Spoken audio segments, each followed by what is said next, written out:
Imagina a situação, você brigou com seu pai e aí ele resolveu fazer um filme pra te pedir desculpas.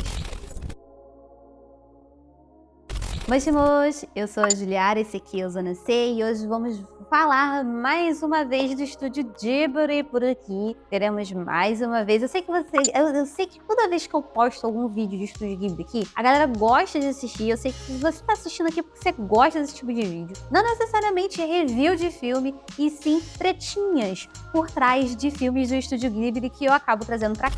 Eu tenho certeza que você já ouviu falar de Ponyo. Se você gosta de Estúdio Ghibli, com certeza você assistiu esse desenho fofíssimo, essa animação fofíssima. E assim, como não se apaixonar por Ponyo? Primeiro de tudo, vamos falar sobre o que é a animação de Ponyo pra gente dar prosseguimento aí à história. Gakuen no Ue no Ponyo foi produzido pelo Estúdio Ghibli em 2006. Ele é do Hayao Miyazaki. É importante frisar isso daqui porque Estúdio Ghibli não é só Hayao Miyazaki, porém o Hayao Miyazaki é extremamente importante para essa história. Ponyo conta a história de Sosuke, um garotinho de 5 anos, que encontra Ponyo, que é a princesa peixinho dourada que quer virar humana. Como você já deve imaginar, essa história foi inspirada, tem uma inspiração em A Pequena Sereia, do Hans Christian Andersen, da história do Hans Christian Andersen, não é da Disney não, na história original, tá? E o protagonista, o Sosuke, foi inspirado no filho do Hayao Miyazaki, o Goro, quando ele tinha a mesma idade.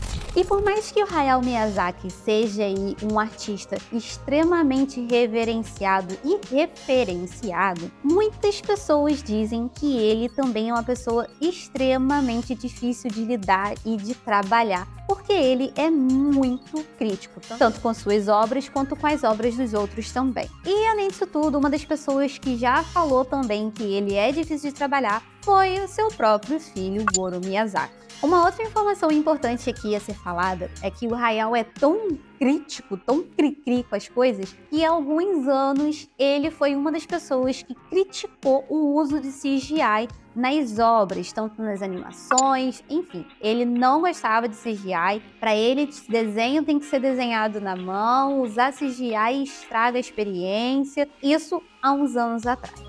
Dada essa introdução aqui e esse contexto, a gente vai voltar um pouquinho no tempo, antes até de Ponyo, para o filme Contos de Terra-Mar, que é considerado aí um dos filmes mais fracos do Estúdio Ghibli, mas tem um motivo para isso. Esse filme, ele era para estar nas mãos do Hayao Miyazaki, ele que era para ter feito isso daí, mas acabou indo para as mãos do Goro, o seu filho. O filme acabou indo para as mãos do Goro porque nessa época aí, Hayao Miyazaki estava finalizando o Castelo Animado, né? Que é tipo o suprassumo de Estúdio Ghibli, e ele resolveu que ia se aposentar nessa época. Só que o que acontece? Ao mesmo tempo que ele estava finalizando o Castelo Animado, ele estava em negociações com a Ursula Le Guin, Ursula K. Le Guin, que é a dona, né, a escritora responsável por Contos de Terra-Mar. Ele estava ali negociando com ela para poder fazer uma adaptação dessa história. Só que o que acontece? Ele conseguiu os direitos para fazer a adaptação da história, o que não é uma coisa tão fácil.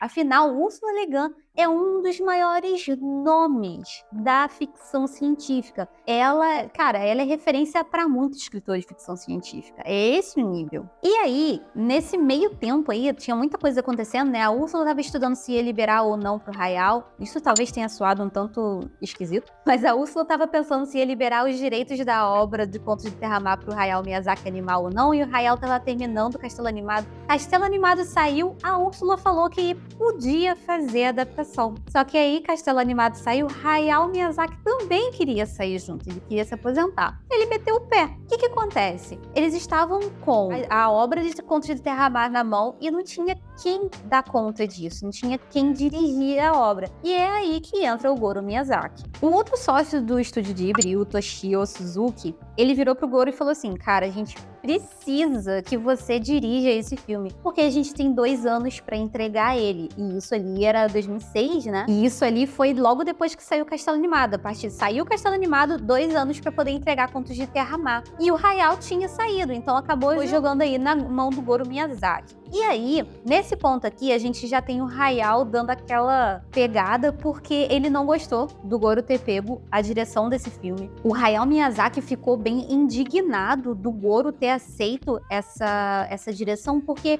ele não tinha nenhuma experiência. Até então, o Goro trabalhava no Estúdio Ghibli fazendo as partes de paisagem, fazendo background e tudo mais. Ele não tinha zero experiência. Só que o que acontece? O Toshio possivelmente deve ter dado pro Goro essa task aí, porque ele imaginou que possivelmente o Hayao ajudaria o filho. Acontece que o Hayao não quis ajudar o Goro nessa empreitada aí. Ele se recusou a aceitar. Ele ficou indignado, não, porque se você não tem experiência, você não tem que pegar nada pra fazer. Só que o que aconteceu ali não foi tipo uma escolha do Goro, né? Ele não escolheu necessariamente dirigir aquele filme. Então, assim, no meio dessa confusão toda, acabou que o Goro foi e dirigiu Contos de Terramar e as críticas não foram boas. Como eu falei, Contos de Terramar é tido como um dos filmes mais fracos do Estúdio Ghibli. E como essa recepção não foi tão boa, deixou o Goro ainda mais ali balançado por conta de toda essa coisa que aconteceu ali com seu pai. Quando Hayao Miyazaki assistiu Contos de Terramar, ele falou pro seu filho que era um filme honesto e por ser honesto era um filme bom. Só que a mídia sempre vem com aquela coisa, né? A mídia virou e falou que não, que o Hayao estava decepcionado, ele ficou entediado assistindo o filme. Enfim, foi um bafafá. O Goro ainda fala que o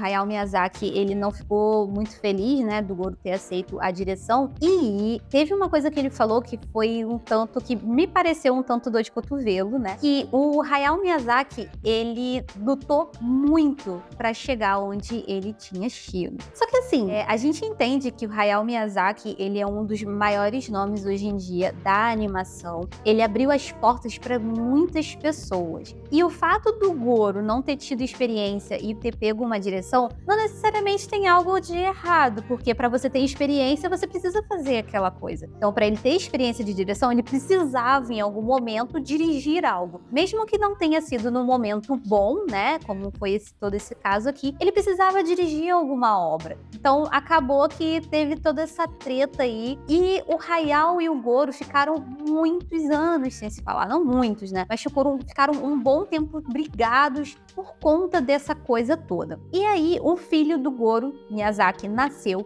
e foi então que eles voltaram a se falar. E com isso, o Hayao, para tentar reparar ali o seu relacionamento com seu filho, chamou ele para fazerem Ponyo. E por mais que Ponyo seja sobre magia, amizade, amor, esse foi um jeito do Miyazaki usar o filme para ser um pedido de desculpas de como que ele se comportou com seu próprio filho. E aí a gente traz aqui um pouco da história de Ponyo, porque o pai do Sousuke, ele é um marinheiro que ele fica afastado durante muito tempo, deixando principalmente a mãe do Sousuke bem pé da vida com ele, né? E aí quando acontece aquela treta toda do mar invadir a cidade, o pai não consegue ajudar o filho. Logo, o Sousuke tem que salvar a cidade. Isso aí serve um tanto como uma alegoria do que aconteceu nessa época aí entre o fim de Castelo Animado e o lançamento de Contos de Terramar. É como se o pai, que ama muito o filho e não consegue resolver essa treta, acaba ficando pro filho resolver, mesmo sem experiência. Até porque, se a gente levar em consideração, se o Goro Miyazaki não tivesse pego para dirigir Contos de Terramar, eles iam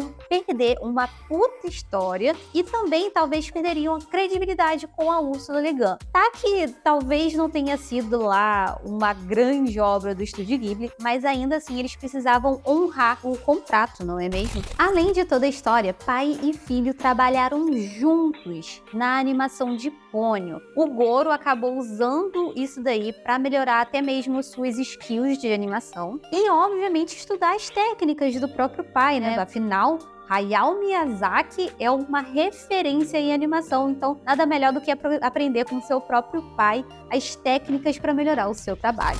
Depois disso, eles ainda trabalharam juntos em Daikoin no Kokuriko, que infelizmente eu ainda não assisti, mas ali o Goro já trabalhou do lado dele na direção e animação do filme. Depois desse início conturbado na direção de filmes do Goro, ele foi pegando um projeto aqui e ali e ele fez algo que o pai talvez talvez de início não teria gostado, mas depois daquela maciada, que foi justamente usar CGI. A gente hoje em dia já tem filme do Estúdio Ghibli que é feito 100% em CGI, que foi uma coisa que o Hayao Miyazaki na época abominava, mas hoje em dia ele já aceita com muito mais facilidade. O fato é que por mais que a gente tenha tido essa treta toda aí entre pai e filho, isso aí tudo ficou para trás e hoje Goro Miyazaki é um nome muito importante para o Estúdio Ghibli. Então é isso, eu espero que você tenha gostado dessa fofoca de família envolvendo aí Estúdio Ghibli, envolvendo um filme fofíssimo do estúdio e o filme mais amado, enfim. Nós temos meio que 3 filmes envolvidos todos nessa fofoca, mais do que isso até, né? Então é isso. Se tiver mais curiosidades sobre Estúdio Ghibli que você gostaria de ver eu abordando aqui no canal, deixa aqui nos comentários que eu vou pesquisar e em algum momento eu vou trazer por aqui também. Então não esquece de deixar seu like aqui no vídeo, não esquece de se inscrever no canal caso você não seja inscrito, porque ajuda muito o meu trabalho aqui no YouTube. Então é isso, eu espero te ver no próximo vídeo. Até lá, tchau, tchau!